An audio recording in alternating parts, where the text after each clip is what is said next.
Hello, teacher. My name is Violeta, and this is my homework about CLIT method theory. I'm going to start answering the question, why do you consider it significant to give grammar to students in other ways which are not structures? The importance of grammar training cannot be overstated. Much of the time and energy spent arguing against grammar instruction would be better spent persuading real believers in grammar instruction that grammar has a newly defined yet useful functions to play in language teaching and showing them what that role is. Grammar is essential for improved language improvement. Grammar skills will help learners order words and messages and make them meaningful. Therefore, they will be studied if they want to be good language users. Learners will be able to construct better sentences in speaking and writing if they have a better understanding of grammar. Learners who have a strong understanding of grammar are better able to construct sentences that are easy to comprehend. Another part that I consider very important, there are the dialogues, and these one are beneficial in grammar instructions because they often correspond to learners' assumptions of how language is used in the actual world. Individuals use language primarily to communicate with one another. Grammar instruction is a challenging subject to teach in any language. Learners will be able to understand the language structures more effectively if grammar is taught in context. Learners will be able to master the language better if grammatical structures are presented in context. Learners will be more likely to pick up new grammatical structures and forms if they are taught grammar in context.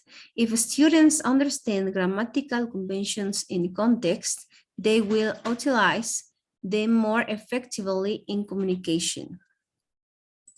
Now I'm going to share with you the most important things or aspects that I can share in the chapter number 5 about language and subject teaching. The first one, language teaching, it appears that everyone agrees that pupils must speak in order to learn a language. And subject teaching is the educational traditions of any given country are still highly influenced by cultural factors. Perhaps we can say that countries that recognize that their future rely on a creative, autonomous, flexible, and possible multilingual workforce must logically examine their educational system in depth.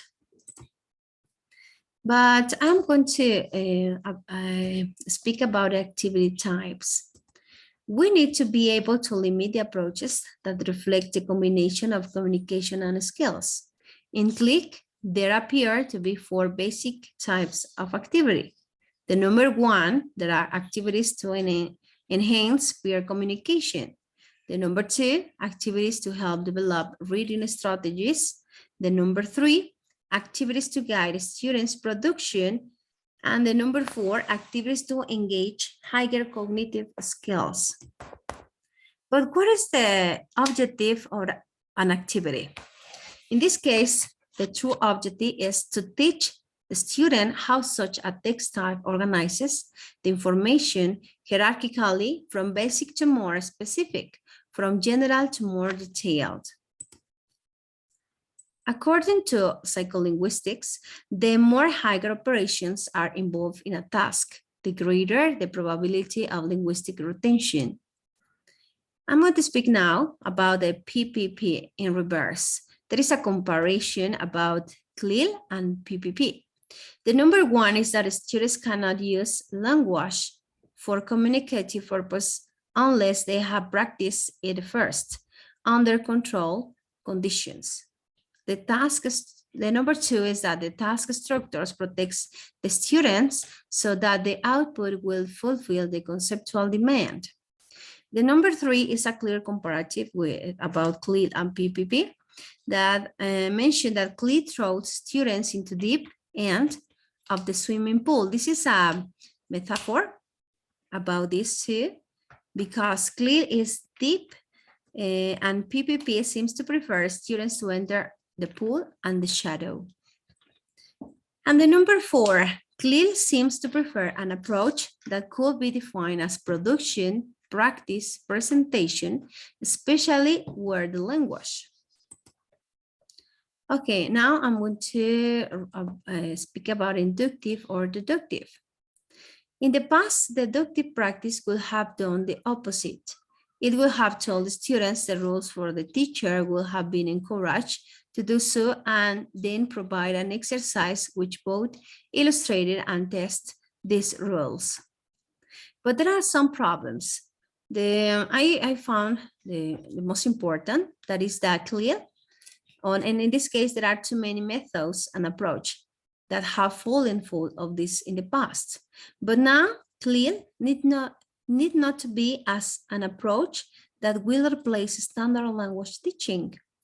CLIL shows us how and why language is a vehicle for learning, rather than making it an object of study in itself. This is a good option for me to work with CLIL, but I don't have too much information about this method. I really appreciate that you give us this information, because I would like to work with this method. I need to investigate more, and that it is the way that I would like to teach my students, that they could understand and they learn better. And this is my work, teacher. Thank you so much. And this is my presentation. Okay, goodbye.